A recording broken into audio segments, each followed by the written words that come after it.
Olá, amigos, sejam bem-vindos ao Toque de Classe Futebol no Outro Nível, aqui pela RBC. E como vocês sabem, é a única, acho que até a última mesa redonda de fato do jornalismo esportivo brasileiro. E como vocês já nos acompanham há pelo menos quase 2 temporadas, digamos assim, nessa mesa redonda nós discutimos assuntos pertinentes ao futebol nacional, futebol internacional, né? E também um pouquinho de gestão esportiva. E é claro que vai nos auxiliar no programa também, que faz parte da família Toque de Classe Futebol no Outro Nível. Vocês estão vendo agora, do lado esquerdo, aqui do meu lado esquerdo, do lado direito da tela dos senhores, a figura do João Guilherme, nosso comentarista que faz parte da família Toque de Classe. Mais uma vez, seja bem-vindo, João. Muito obrigado. Olá aos amigos que estão nos assistindo. Queria agradecer mais uma vez a oportunidade de estar aqui e vamos falar muito de futebol hoje. Perfeito. Atenção, hein? Nós vamos falar de futebol hoje e quase que um programa dedicado à torcida São Paulina, né? Sim. Os colegas são paulinos nós temos bastante. Algum São Paulino especial que você gostaria de citar? Um conhecido, amigo? Amigo Gabriel, daqui de Pinda também. Gabriel de Pinda, São Paulino fanático. Tem alguns, um deles é o Fábio Nóbrega, amigo meu lá de São Paulo. Está morando em São Paulo, de Taubaté, que é torcedor do São Paulo, é torcedor do Taubaté, fui em muitos jogos do Taubaté com ele, e é torcedor do Grêmio Esportivo Nova América. Está vivendo momentos de decepções, né? Enfim. Um grande abraço a toda a torcida São Paulo, e no programa vai falar um pouco de São Paulo, se bem que, né, de maneira direta e indireta. O tema de hoje é como avaliar o trabalho do treinador Fernando Diniz. Aquele treinador que por muitos, e o João vai começar a fazer assim para concordar, né, João? Ele seria o arauto da revolução futebolística brasileira. Mas não sejamos maldosos e também dotados de, né, uma memória frívola, fraca, digamos assim, de não lembrarmos do bom trabalho que ele fez em 2016, lembra, né? Com o Audax chegando finalista. De maneira muito heróica, foi finalista contra o Santos. Eliminou o Corinthians na semifinal, mesmo que pelos pênaltis. Mas na arena do Corinthians. Na arena, com 40 mil pessoas, e o Audax acabou eliminando o Corinthians. Desde então, a figura do Fernando Diniz, colegas do Toque de Classe, João Guilherme, enfim, ela vem loteando o imaginário da imprensa esportiva, querendo pegar, não o salvador da pátria. Os caras querem, porque eles querem que o futebol brasileiro seja revolucionado de uma hora para outra. Isto não vem de uma hora para outra, ele vem aos poucos. Você vai plantando aquela ideia da mudança e aos poucos ela vai ocorrendo, né? Eu estou com um pouco de receio, já o João pode concordar comigo ou não, porque parece que já há uma tendência de mudar o jeito de jogar. Já o Jorge Jesus fez isso com o Flamengo, já o Renato já está com o Grêmio assim. O Thiago Nunes, que é tema de um próximo programa nosso, um programa futuro, né? Thiago Nunes está indo para o Corinthians e o Corinthians já sinalizou que vai mudar a filosofia de jogo, né? Saindo daquela coisa, as pessoas chamam de futebol, como é que eles têm um outro nome, né? Eles falam que é futebol, não é proativo, né?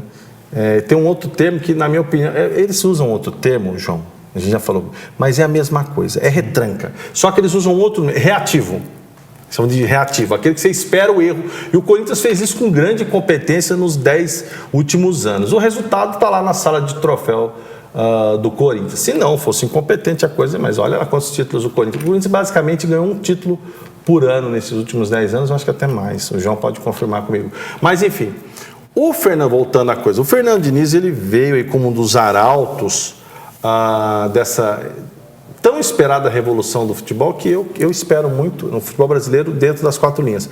Porque lá na questão da gestão esportiva continua uma lástima, né?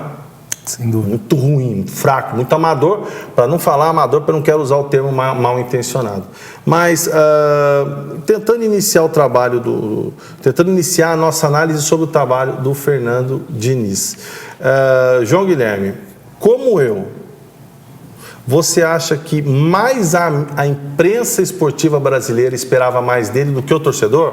Porque, para mim, eu acho que os grandes decepcionados com essa situação toda, quem se decepcionou mesmo com até agora essa somatória de insucesso do Fernando Diniz, eu acho que mais é a imprensa. A imprensa está meio que órfã, mais que o próprio torcedor. Como é que você avalia isso? A questão da imprensa fica esperando ele como um grande... É que eu acho que a imprensa ela gosta de polemizar tudo, né? O trabalho do Fernando Diniz com o Audax em 2016, daquele toque bonito, jogo envolvente. Inclusive no jogo Audax e Corinthians, que o Audax eliminou o Corinthians, eu estava presente, eu pude ver em loco. Essa é a vantagem, né? O Audax ele foi extremamente superior ao Corinthians. Podemos falar que o Fernando Diniz deu um nó tático no Corinthians naquele dia. Mas por que eu acho que esse trabalho do Fernando Diniz deu certo no Audax? Você não tem a pressão. Você não tem a pressão da torcida. Ninguém imaginava o Audax finalista. Então você pode propor aquele tipo de jogo que ele executa. Eu tive a oportunidade de acompanhar o Fernando Diniz quando ele era treinador do Guaratinguetá no jogo contra o Mojimirim. Sim, pois não. Na Série C do Brasileiro, se não estou enganado, eu não vou lembrar o ano, mas era quando ele estava no Guará. Eu lembro no jogo no Dario Rodrigues. Por que você estava lá? Estava lá. O que você foi fazendo? Como eu fiz educação física, eu fui tá certo. Parabéns. Conseguir meus contatos e acompanhar de perto esse trabalho. Sim. Só que eu estava ligado com a comissão do Mojimirim no dia. Então perfeito, ótimo. Você estava como visitante no dia, mas deu para... Exatamente. Enquanto profissional, professor. Exatamente. Mas aí o Mojimirim venceu o Audax, o Guará em Guará, e um dos gols que o Guará tomou foi numa saída de bola, característica do Fernando Diniz, passa, pé no pé, porém perdeu a bola e tomou o terceiro gol. A torcida do Guará, que já não estava em grande número, que já era um ano de queda do Guará, começou uma pressão e ofensas contra o Fernando Diniz, toca mais a bola, não usa chutão, acha que isso é bonito, mas não dá resultado. Então eu acho que o trabalho do Fernando Diniz deu certo no Audax porque não existia essa pressão. Audax, clube formador, clube para revelar jogador, encaixou no ano, deu certo, chegou na final do Paulista, bonito, pronto. Fez caixa, vendeu vários atletas. O Tietê foi pro Palmeiras, o Camacho foi pro Corinthians. Exatamente. Agora, quando você chega num clube maior, que você tem a cobrança de resultado, que você tem uma pressão, você não tem o tempo, você não tem o tempo necessário para você implantar sua filosofia, fica mais difícil. E o Audax, inclusive, ele é uma filosofia desde a base joga o profissional. Perfeito. Você vê o profissional, o sub-20, o 17, o 15, todos jogam da mesma forma. Ótimo. Vamos para o nosso primeiro intervalo, o tempo passando rápido, né, João? No próximo bloco, vamos tentar, de certa forma, destrinchar como foi o trabalho do Fernando Diniz nas 3 principais equipes que ele treinou. Assim, a gente poder falar de modo teórico, o Atlético Paranaense, o Fluminense Futebol Clube e o Tricolor Paulista. Vamos para o nosso primeiro intervalo, já voltamos.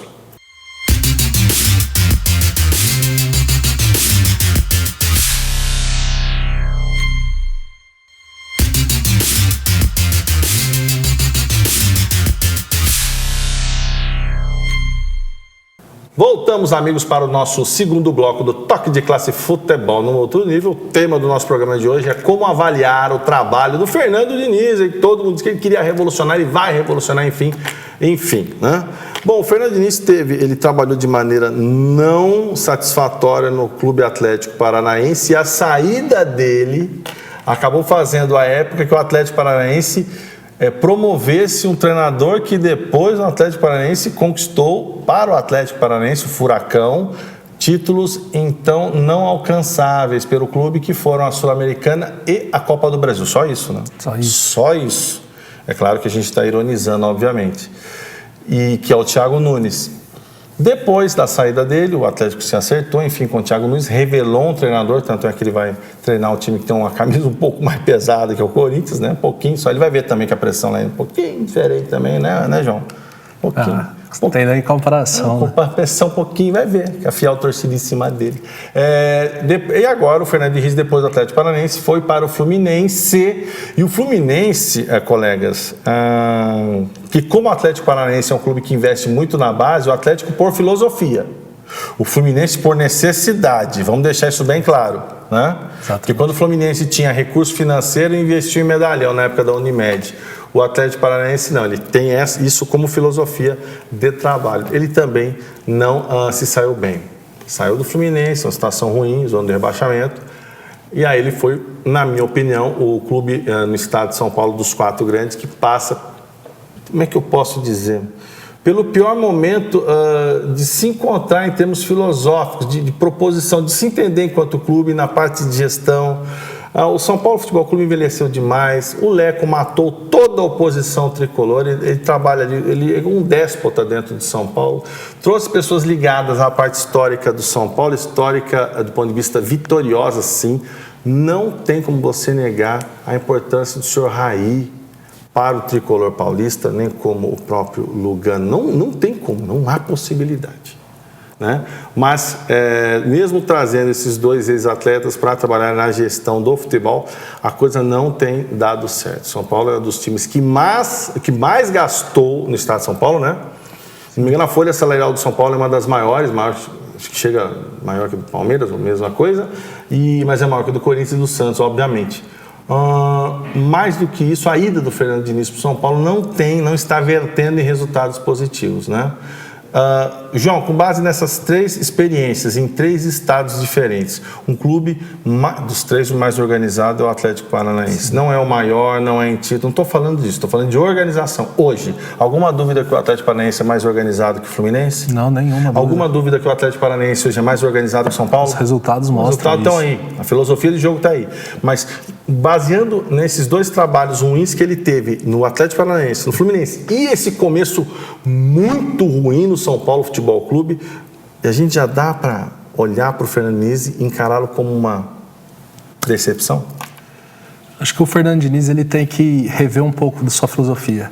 Qual que é a filosofia do Fernando Diniz nos 3 clubes que ele passou?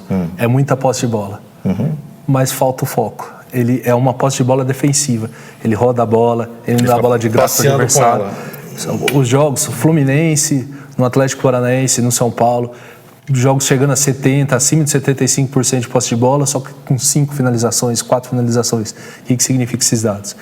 Bola na campo de defesa, sai do goleiro para o lateral, do lateral para o zagueiro volta para o lateral, vai ao volante, volta para a defesa, valoriza a posse de bola. Só que falta incisão, falta o time ser mais ofensivo, falta atacar mais. Por isso que o Fernando Diniz não consegue resultados.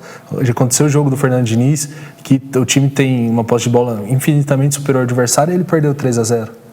Ele não consegue, perde jogo resultado em casa. O Fernando Diniz no começo até conseguiu os resultados em casa com o São Paulo, foi talvez na empolgação do time, da mudança, o treinador que acho que não resta dúvida que foi trazido pelo Daniel Alves. Não resta dúvida que foi. Tanto que não seria o Fernando Diniz, seria o Wagner Mancini. Exatamente. Trouxe o Fernando Diniz.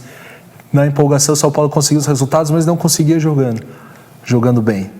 Eu acho que esse esquema do Fernando Diniz, quando ele consegue resultados, são contra adversários teoricamente menores, adversários de menor expressão, que passam por dificuldade de campeonato, com elenco inferior. Por quê? Aí roda a bola, o time se mantém no campo de defesa, o time que se propõe a defender contra um time do Fernando Diniz, o Fernando Diniz consegue ir evoluindo, consegue ir ganhando campo. Se o time já começa a atacar o time do Fernando Diniz, ele já pressiona e o Fernando Diniz não consegue dar essa saída de bola da defesa para o ataque. Fica aquele passe atrás, bola para o lado, posse de bola, sem objetividade. Eu acho que o grande problema de São Paulo, além do Fernando Diniz, que precisa ter uma variedade tática, precisa mudar um pouco o estilo de jogo, posse de bola, ser um pouco mais ofensivo. Acho que o São Paulo também pesa muito na questão de jogadores que foram contratados e não entregam, como eles gostam de falar hoje, né? Não entregam, não jogam bola. Teoricamente, as principais contratações de São Paulo no ano, os principais investimentos, Hernanes, Alexandre Pato, decepção. O Pablo, muitas lesões. Quando jogou até que conseguiu jogar direito. O Daniel Alves foi contratado para ser o camisa 10. Hoje já não deu certo, já virou lateral direito. Ele não é meia, né? O máximo é segundo volante. Ele não é meia, Ele nunca jogou para ser o principal meia do time. Exatamente. Trouxeram o Juan Fran, que seria o lateral direito, para o Daniel Alves ser o titular de meio campo. Agora já virou banco. Então, eu acho que... Uma contratação estranhíssima. É isso. Além da parte de esquema do Fernando Diniz, a falta de empenho de alguns jogadores do São Paulo, isso prejudica muito o São Paulo. Exato. Eu não sei, eu tenho medo de falar eu estou entre falar obviedades, mesmo receio esse. Mas você não acha, Guilherme, para mim não, eu vou falar que não há nada de novo em você ficar girando a bola, concorda comigo? Concordo. Não há novidade alguma nisso, de você ficar girando a bola de um lado para o outro, não há. Isso já vem de anos. Já vem de anos, a gente pode até falar que a Holanda de 74 fazia isso, 78 que o senhor falecido há alguns anos, o Rinus Mitchell, né? Para mim não há nada de novidade. Há novidade para você ou não? Não, nenhuma. Perfeito. Mantendo a bola no campo de defesa, mas o que vejo há muito tempo já no futebol. Perfeito. Vamos ao nosso último bloco, no terceiro bloco. Vamos ver o que a gente poderia... Máquinas de... Se conselho fosse bom, né? Mas vamos tentar aconselhar, de certa forma, o Fernando Diniz. Mas a gente puder falar alguma coisa, né? Enfim, vamos chega até ele esse material e também ver se ele vai ter futuro no tricolor paulista. Vamos para o nosso último intervalo e já voltamos.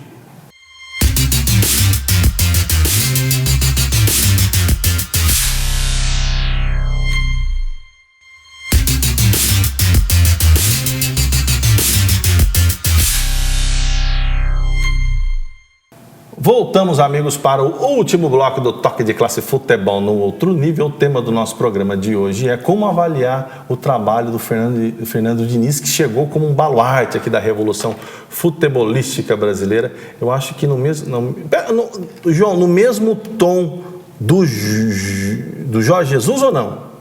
Comparando 2016, o Fernando Diniz e ele agora. Eu acho que foi considerado, pelo menos pelo torcedor de São Paulo, o melhor técnico que chegou no São Paulo nos últimos anos. Eu ouvi isso de amigos são paulinos falando. Mas em rede social oficial do Tricolor, das torcidas, ou não? Você viu de São Paulinos falando que foi o melhor que chegou? De São Paulinos, amigos meus, conversando de futebol, eles falam, não, agora temos um treinador, agora temos alguém que vai acertar o time. Perfeito. Bom, tendo em vista que até o dia da gravação do nosso programa, né, dia 11 de novembro, ele não resolveu as questões ainda pertinentes ao desempenho técnico do São Paulo. E o São Paulo tem vindo de algumas derrotas que eu achei uma lástima, uma derrota para o Fluminense. Como é que o mundo como é que a vida, né? O São Paulo perdeu 2 jogos seguidos, uma para o Fluminense, que é o ex-time do Fernando Diniz, e outro para o Atlético Paranaense, que é o ex-time do Fernando Diniz. Verdade. Com esse elenco do São Paulo, que eu acho fraco, muito mal montado, o elenco do São Paulo foi mal montado, né? Estranhamente montado, trazendo Dani Alves e Juan Fran. Para mim, esse não é o caminho, mas não significa que eu esteja não falando da qualidade técnica dos jogadores. São ótimos jogadores. Sim. Só que não é momento para o São Paulo ter esse tipo de atleta hoje. Concordemos? Não era a posição que precisava. Não era a posição que precisava. Todo mundo sabe que o São Paulo precisa de zagueiros. O São Paulo fez contratação para agradar a torcida e deu no que deu. Foi a única coisa que o Leco sabe fazer, trazer jogadores e pessoal de comissão técnica para agradar a torcida. Mas voltando à questão do Fernando Diniz, tem futuro no Tricolor? Até onde você acha que vai o Fernando Diniz no Campeonato Brasileiro? São Paulo não classificando, como é que você vê? Acompanhando os últimos anos de São Paulo e conhecendo de fora, acompanhando os bastidores de São Paulo, creio que se o Fernando Diniz não conseguir reverter os melhores resultados, ele não será o técnico de São Paulo em 2020. 2020, você acha que ele já começa não sendo? Eu acho que já começa não sendo. Eu acho que nessa reta final, restando poucos jogos do Brasileiro, o time de São Paulo... dificilmente o São Paulo ficar fora da Libertadores, ainda mais se... Ou na pré, né, pelo menos. Né? Na pré, se o Flamengo for o campeão da Libertadores, sim, com o Atlético Paranaense, sim, os 8 primeiros vão para a Libertadores. Não é uma coisa dessa. Acho difícil, porque o São Paulo já tem uma vantagem para o 9º colocado hoje, que é o Bahia. Então, acho difícil o São Paulo ir para a Libertadores. Mas eu acho que a falta de experiência, a falta de resultado e a ambição que o São Paulo tem, que a diretoria do São Paulo tem por Libertadores, tratar a Libertadores como um torneio da vida, se o Fernando Diniz não demonstrando resultados no final desse ano, eu acho que pro ano que vem eles vão em busca de, no mínimo, alguém mais experiente. E o João sabe disso, torcedor do Corinthians, do Palmeiras, né? Quando a situação do clube tá ruim em termos de falta de título, né, João? O Campeonato Paulista, ele não é arroz com feijão. Ele vira lagosta, né? Vira. Um time que tá... Não, nessa parte do resgate, sim, né? De você resgatar-se enquanto clube, voltar. O Campeonato Paulista, ele entra ali, você ser campeão do Campeonato Paulista nessas circunstâncias do São Paulo, eu acho benéfica, salutar e imprescindível. Você está entendendo? Monta um time bom para ser campeão paulista. Exatamente. Ganha o Paulista, isso, acaba com a sina de time sem título, sim, foca em outras competições. Exato, ganha, estabiliza. A gente já tem um campeonato, que é um campeonato importante, seja regional ou não, mas é um campeonato que tem importância. É o estadual mais importante. Exato, é o dos estaduais o mais importante. Enfim, mas o João está dizendo que ele não chega até o fim. Eu também acho que não. E isso pode se tornar um grande problema também, Porque se você não consegue a classificação direta para a fase de grupos, a pré-Libertadores já é final de janeiro. É aqui, final de janeiro, termina uma semana depois da final da Copa São Paulo. Né? Exatamente. Se você não... por exemplo, se o seu time volta lá pelos dia 5, 6 de janeiro, você tem 20 dias para se preparar para uma disputa de... Um jogo difícil, que geralmente você pega equipes dos rincões da América Latina e da América do Sul, né? E o São Paulo agora também entraria numa pré-Libertadores pressionado, já que vem de uma eliminação na pré-Libertadores. Contra o Tajeres de Córdoba. Bom, conselho se o conselho fosse bom, nós não daríamos, vendíamos, né? Mas podemos dar para eles, somos pessoas de bom coração, não é verdade? Sim. Toda a equipe da RVC, todo mundo aqui são pessoas cristãs de bom coração, concordemos, né? Vamos dar conselhos para Fernando Diniz. Posso dar um conselho? Eu vou dar um conselho para ele, tá? Enquanto, sei lá, alguém que acompanha o trabalho. Lembra que ele jogou no Palmeiras em 96, depois jogou no Corinthians. A grande história dele como jogador foi no Guarani, depois ele jogou no Fluminense. Em 2002 ele teve uma confusão com o Galeano no jogo Palmeiras e Fluminense, terminou 6-2 pro Fluminense.